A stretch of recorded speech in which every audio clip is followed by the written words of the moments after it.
The village of San Evaristo crouched at the edge of the forest like a weary pilgrim too tired to rise. Its cottages leaned against one another, their thatched roofs sagging under the weight of endless storms, while smoke from tired hearths curled into a sky stained gray with hunger. Life here was not lived so much as endured. For Elena, a young woman of 21, each dawn was an unbroken chain of toil. Her hands were calloused from binding sheaves that did not belong to her, her eyes stung from hours spent mending garments by candlelight for neighbors who paid with coins so small they mocked the labor. Dirt clung to her hem and grief clung to her heart, yet through it all her face retained a quiet beauty, the kind that hardship could dim but never erase. Her mother had been buried long ago on a hillside of wild poppies, leaving Elena only with the echo of her songs and the fragile memory of tenderness. Her father remained, but he was little more than a ghost wrapped in flesh, a man hollowed out by wine and cards. The last goat, once their salvation, had been lost on a night of dice, and with it went the last thread of security. Each month the tax collectors returned, their boots polished and merciless, their ledgers fat with numbers that carved away at what little life remained. One evening, as a storm rolled in from the mountains and rain slashed against crooked shutters, a boy came pounding at her door. His breath came in frantic bursts as he stammered that she was summoned to the tavern. Elena wiped her hands on her apron and followed, heart uneasy. The tavern was a dim, smoky cavern, its walls quivering with the laughter of drunkards and the clatter of mugs. Yet silence spread like a ripple the moment she entered, for in the far corner sat a man cloaked in black. He was known, though scarcely seen. Señor Rafael. His figure was bent, one leg twisted cruelly beneath him, his cane propped against the table like an old ally. His hood shadowed his face, but his presence filled the room as if the storm itself had followed her inside. When he spoke, his voice was low, grave, yet it carried an authority that stilled even the boldest tongues. "I have heard of your plight," he said, eyes gleaming faintly beneath the hood. "Your debts swell like the river in spring. Soon, the collectors will strip you of your hut. You will have nothing. Unless," he let the word linger, coiling in the air like smoke, thick with danger. Her throat tightened. "Unless what?"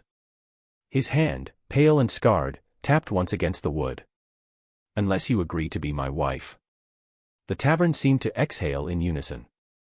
Whispers skittered across the walls. Elena felt the floor tilt beneath her feet, her ears filling with the rush of her own blood. She stared at the cloaked figure, this man about whom stories swirled like crows in winter skies. Some said he had been cursed in childhood, others that he had killed a nobleman and been struck down by God. Children mocked his limp, calling him the shadow of the forest. No one knew his past, and none dared to ask. Her heart hammered like a fist against her ribs. To marry him meant to abandon the last scraps of familiarity she knew, to walk into a future of whispers, suspicion, perhaps danger. Yet what choice remained? Hunger was gnawing at her door, despair waiting at her window. To refuse him would mean watching her father waste away in the gutter, her body perhaps sold for bread. Her lips trembled. The faces around her blurred, sneering, waiting. At last, with a voice that did not sound like her own, she whispered, I will." The man nodded, slow and deliberate, as though the world had bent toward an inevitable truth. He lifted his cane, rose with painful dignity, and the tavern parted before him as he limped into the storm.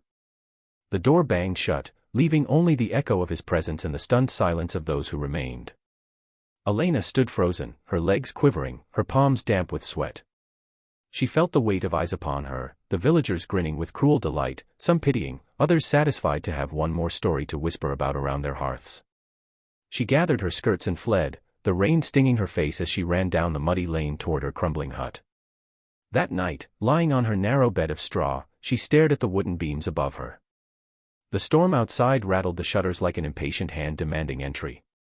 She pressed her palm to her chest, as though to quiet the wild rebellion of her heart. The image of his hand, pale and strong despite its tremor, haunted her. There had been no warmth in it, no tenderness, only certainty. Yet she had seen something flicker in his eyes, something she could not name, power, perhaps, or loneliness sharp enough to wound. Her father lay snoring in the corner, reeking of sour wine, oblivious to the storm or to the vow that had just been spoken in his daughter's name. Elena turned her face to the wall, her tears soaking the rough linen. Her mother's voice seemed to drift from memory, gentle as the lullabies she once sang. "Hold fast, little bird. The wind will break before you do." But Elena's heart felt as though it would break first. She whispered into the darkness, voice trembling with the weight of her choice. "Forgive me, mother. I have no choice. I marry a man I do not know, whose shadow frightens even the bold. I marry for survival, not love.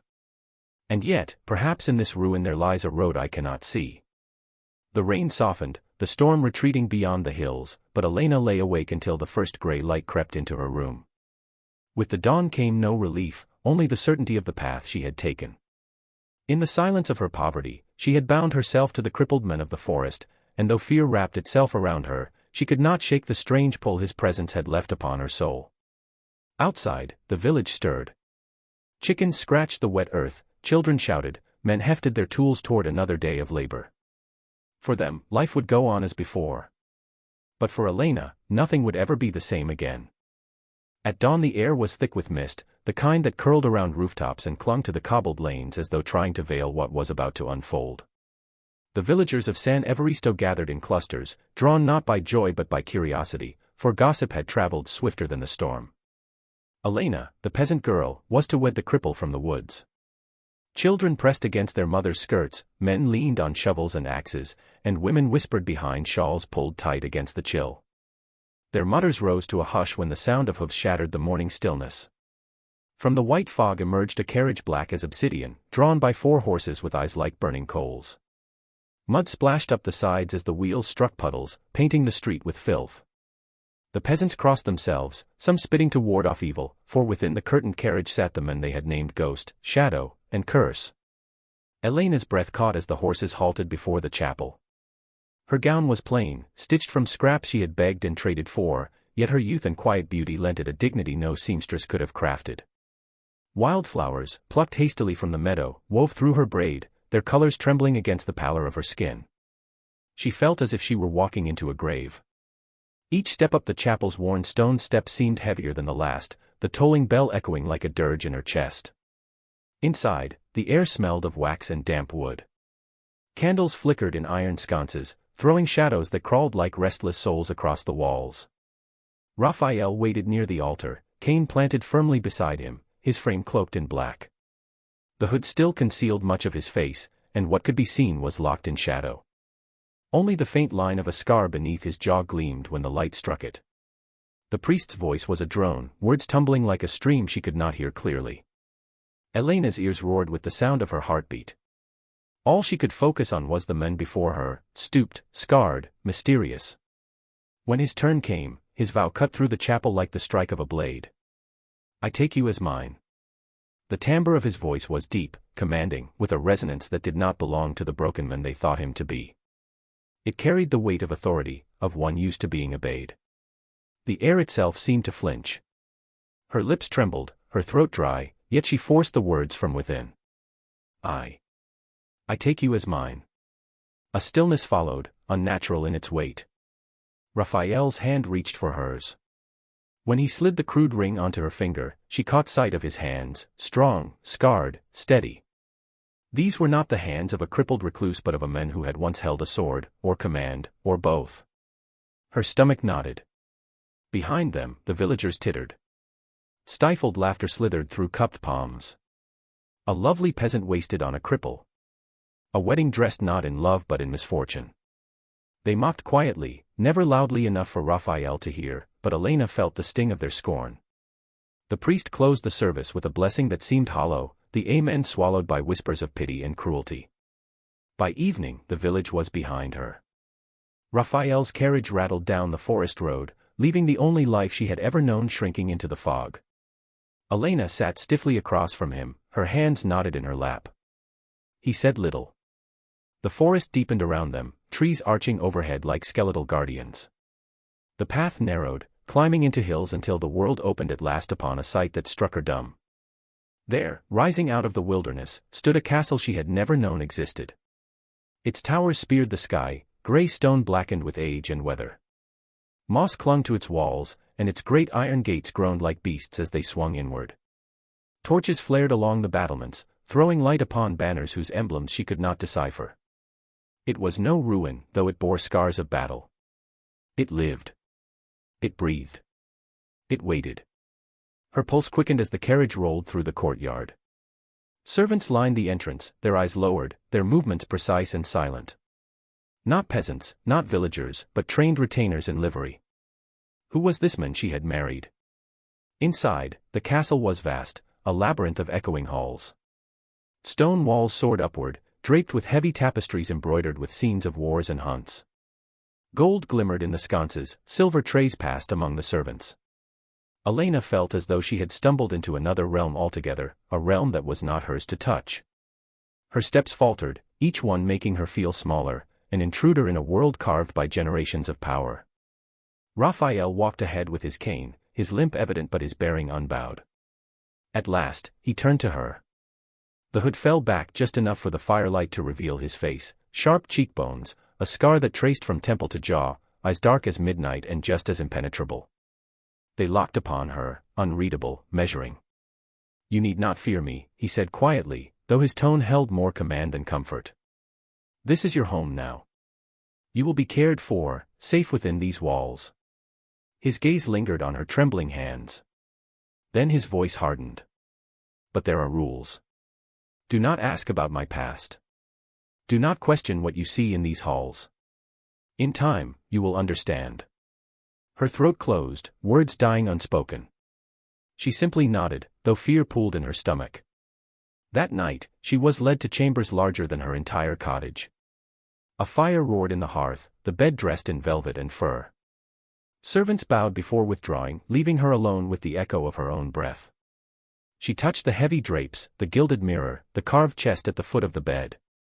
Each piece was a reminder that she no longer belonged to herself. She belonged to him, to this place, to the secret that pulsed through the stones. When Rafael entered, she flinched.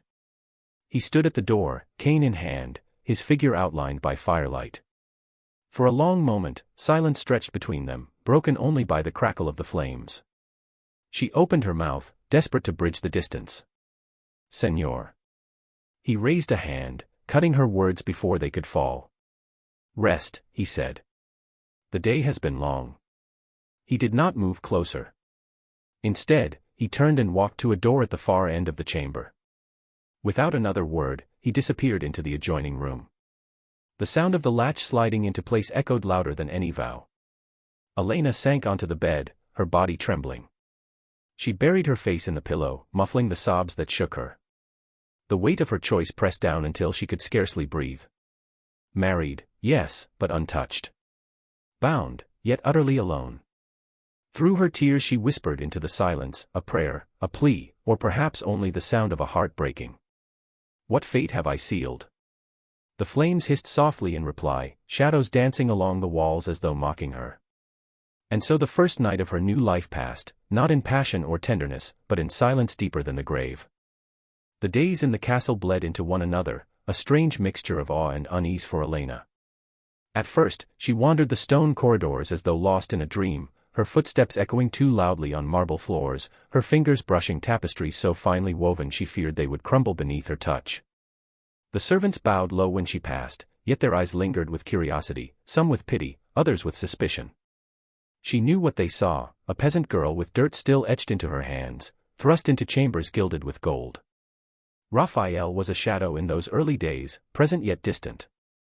He commanded with clipped words and sharp gestures, his cane striking the floor like punctuation to his authority. His face was often unreadable, a mask carved from stone, though his eyes, those dark, unyielding eyes, watched everything. Elena began to see what the villagers never could, a man not bent by weakness, but one who bent the world itself despite his wounds.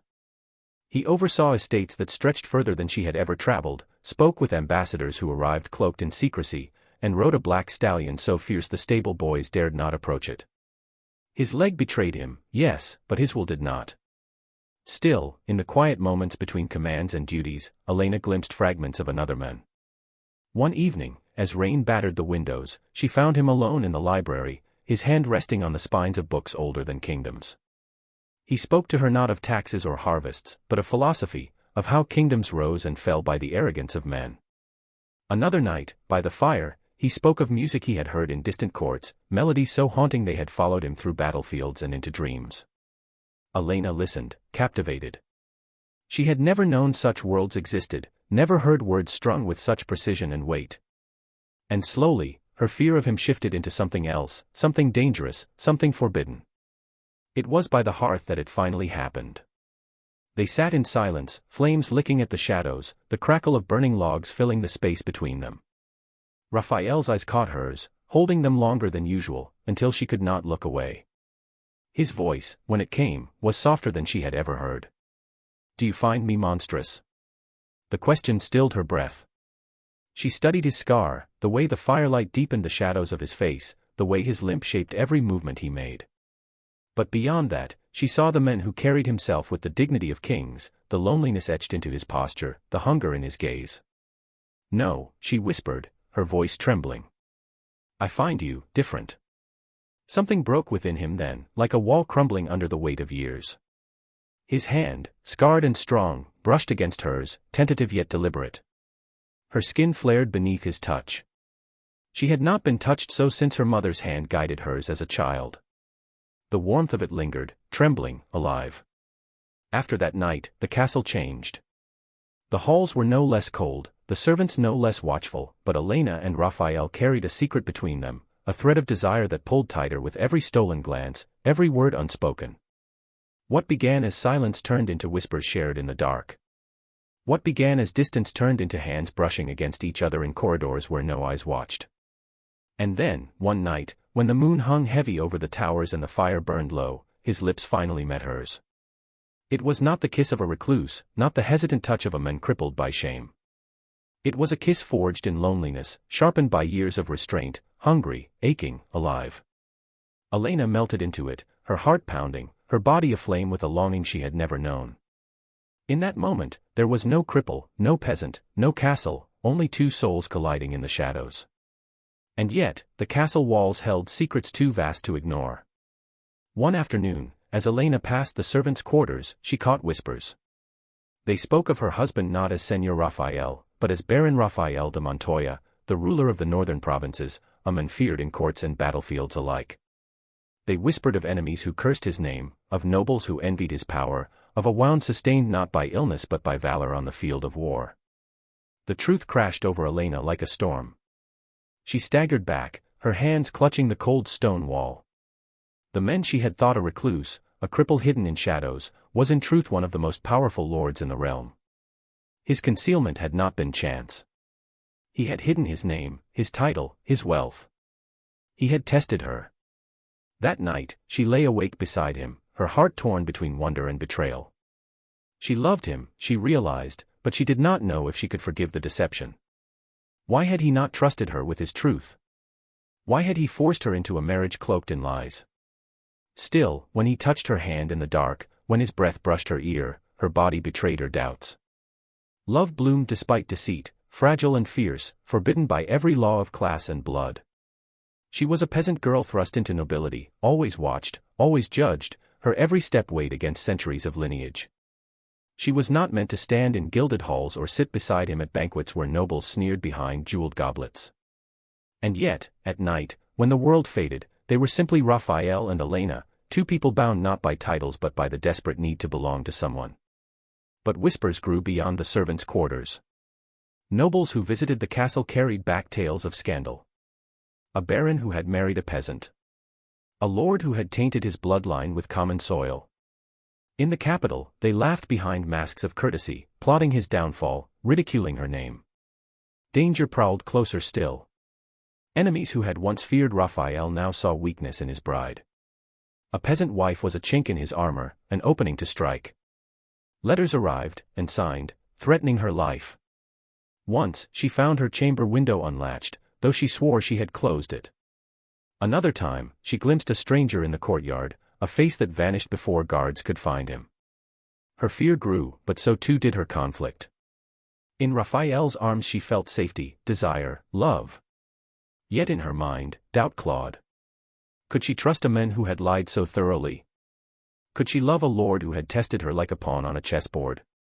One evening, as they dined alone in the candlelit hall, she dared to speak. Her voice trembled, but she forced the words past her lips. "Why did you hide from me who you are?" Raphael stilled, his fork resting against his plate. His gaze lifted, and in his eyes she saw not anger, but weariness. Because truth, Elena, is a luxury few can afford. I needed to know if you would choose me without it. Her heart twisted. You left me no choice. His voice dropped, softer, rawer. I left myself no choice either. I have lived with wealth, with title, with power. I wanted to know if there was someone who could see me, not what I am. Tears burned her eyes, though she blinked them back. She could not deny his words, nor the sincerity in his voice. But neither could she ignore the wound of his silence, the deceit that shadowed every touch. That night, when he kissed her, she let him. Her lips trembled against his, her body yielded, but her heart remained divided. Love burned between them, bright and fierce, but beneath it smoldered a question neither dared answer: could their passion survive the truth that had birthed it?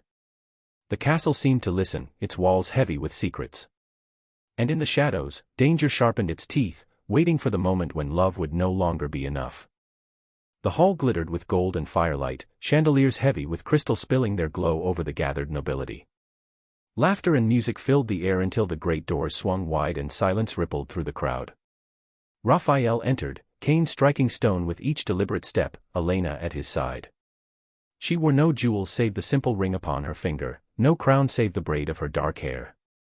Yet her presence, radiant in its simplicity, stilled the room as surely as if a queen had walked in. Gasps whispered across the banquet tables, fans fluttered like startled wings, and nobles bent close to one another, their words sharp as daggers. They had expected Rafael to appear as the recluse of rumors, perhaps alone, perhaps diminished. Instead, he stood taller than his shadowed reputation, his wife upon his arm. When they reached the dais, Rafael turned, his voice carrying over the silence like a blade cutting through velvet. "This is my wife," he declared, his eyes sweeping the assembly. "She is no noble, no heiress, she is of the people. And yet, she is worth more than every jewel in this room." The chamber erupted. Nobles gasped aloud, some scandalized, others delighted to feast on fresh gossip. Elena felt her knees weaken under the weight of their eyes, the tide of disdain and shock pressing against her like a storm. But Rafael's hand steadied hers, strong and unyielding, a lifeline against the roaring sea. From the corner, a duke rose, his robes dripping with embroidery, his lips curled into contempt. "You shame the barony with this, peasant bride," he sneered, each word laced with venom. Rafael's cane struck the floor with a sound that silenced the hall. "I shame nothing," he thundered, eyes burning with a fire few dared meet. "I reveal what true nobility is, not blood, but heart." A hush fell, sharp and cutting. The duke's sneer faltered, but the whispers surged stronger than ever. Allies who once bent toward Rafael now leaned away. Old friends cloaked themselves in distance, and enemies sharpened their smiles with newfound boldness. By choosing her, Elena realized, Rafael had drawn a line across the world, and together they stood on the side with fewer friends. The cost revealed itself quickly. Invitations ceased. Letters arrived with veiled insults. The council turned colder, and whispers grew that Rafael's judgment was clouded, his strength waning. But darker than words were the threats. One morning, Elena found a scrap of parchment upon her pillow, marked with a dagger sketched in black. Another night, as she crossed the courtyard, a shadow darted from the walls, and only the guard's swift arrow kept her from harm. Fear clung to her like a second skin, but so too did resolve. She had walked into this life with nothing but necessity, yet now she remained for love. For in those quiet hours, when the castle dimmed and the torches guttered low, Rafael allowed the walls of his soul to crack. One evening, he sat with her in the glow of a single flame, his hand trembling as he reached for hers. "There is something you must know," he said, voice thick with the weight of confession. "The wound that binds me, the limp you see, is not curse nor shame. It is the mark of a battle I chose to fight." His eyes lowered, shadowed by memory. "I took the blow meant for the king. Few know it, fewer speak of it. My life was nearly forfeit, and my body has never forgotten. But I would not change it. Honor, Elena, is sometimes the only crown a man may keep." Tears welled in her eyes as she lifted his hand to her lips. She had thought his limp a burden, the scar of misfortune. Now she saw it as his truth, his proof of sacrifice. His weakness was not weakness at all, it was the proof of his strength. One night, as the torches flickered along the castle walls and the wind howled like wolves beyond the gates, she cupped his face in her hands. Her voice shook with love and certainty. "I married you because I had no choice," she whispered, tears gleaming like stars. "But I love you now because I do." His breath hitched, his hand trembling against her cheek. "And I, Elena," he said, his voice breaking, "love you more than the breath in my lungs." The words sealed them more tightly than vows, more fiercely than duty. Their love had been born of necessity, forged in the fire of deception, tested by the blades of enemies, yet it endured. It became the marrow of their existence, the heartbeat within the walls of stone. Outside, the world continued to scorn. Nobles whispered, enemies schemed, and danger never strayed far.